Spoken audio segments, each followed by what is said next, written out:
Halo anak-anak, apa kabar kalian semuanya? Semoga semuanya dalam keadaan yang sehat dan bersemangat untuk menjalankan pembelajaran hari ini. Di video kali ini, Ibu akan mengajarkan kalian apa perbedaan dari rangkaian seri dan paralel, mengenal apa itu ampere, sumber listrik, dan komponen listrik. Arus listrik. Arus listrik adalah banyaknya muatan listrik yang mengalir tiap satuan waktu. Coba kalian bayangkan ketika kalian membuka keran dan airnya keluar. Waktu itu di kelas 5 kita belajar debit air, di mana kita mengetahui banyaknya air mengalir tiap satuan waktu. Nah, ini tidak beda jauh dengan arus listrik. Satuan panjang kita mengenal meter, sentimeter. Nah, kalau satuan arus listrik kita sebut sebagai ampere. Arus listrik dapat terjadi apabila terdapat perbedaan potensial listrik. Arus listrik mengalir dari daerah potensial tinggi menuju daerah potensial rendah. Kita bisa membayangkan air. Air itu kan mengalir dari daerah yang tinggi menuju daerah yang lebih rendah ketinggiannya. Begitu juga dengan arus listrik. Dia akan mengalir dari potensial tinggi menuju potensial rendah. Kalau kita perhatikan gambar ini, mana yang potensialnya tinggi? Ayo, merah atau hitam? Ya, betul. Daerah yang warna merah ini adalah kutub positif. Dia mempunyai potensial tinggi sehingga mengalir ke potensial rendah pada yang hitam ini. Rangkaian listrik. Rangkaian listrik adalah sambungan dari berbagai macam komponen listrik.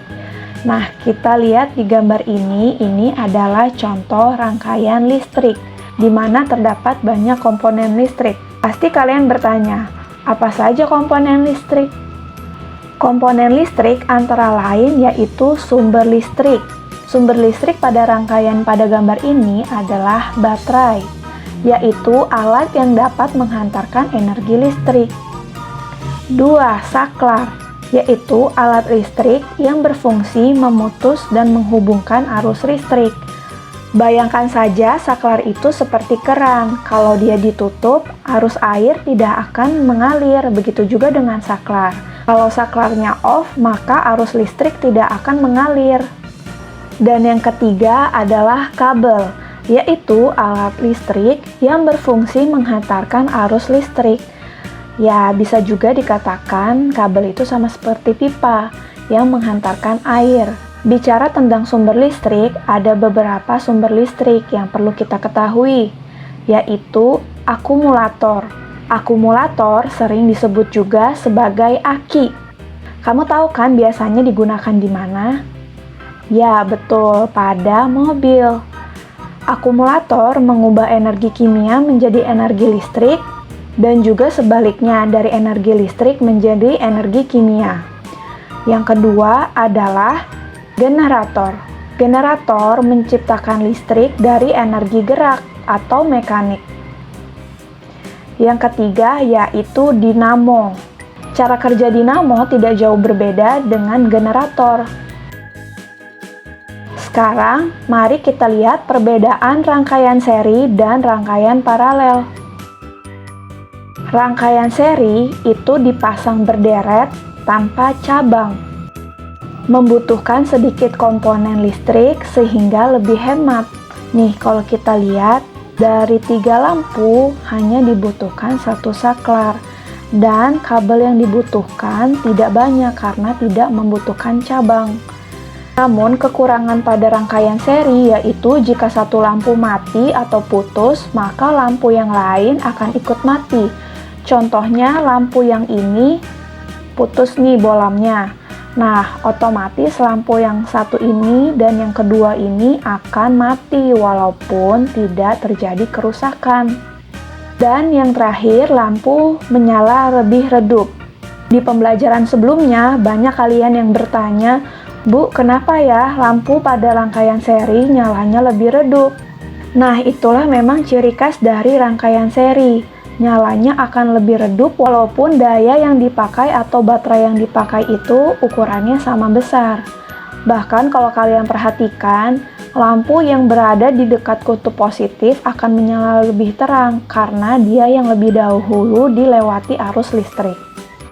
Lanjut ke rangkaian paralel.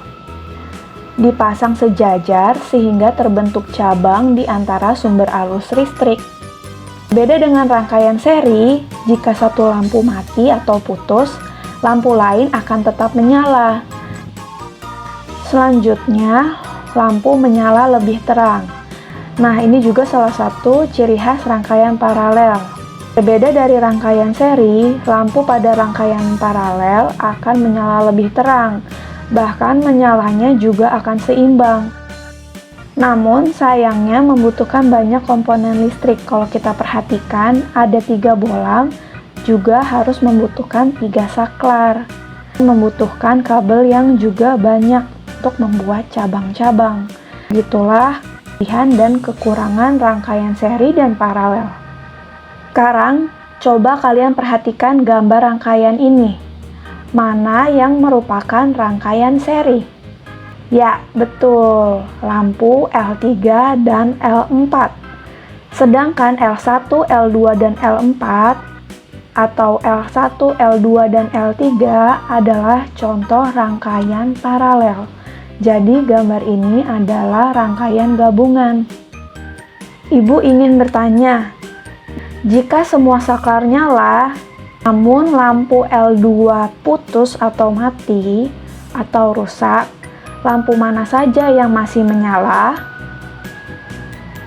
Ya, betul, L1, L3, dan L4.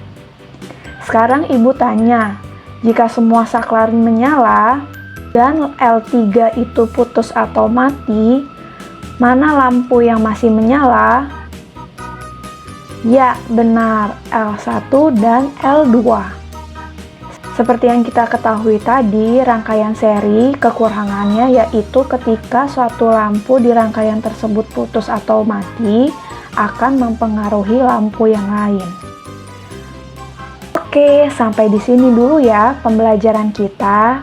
Ibu senang sekali kalian sudah dapat mengikuti pembelajaran ini dengan baik. Sampai bertemu di video pembelajaran berikutnya. Bye!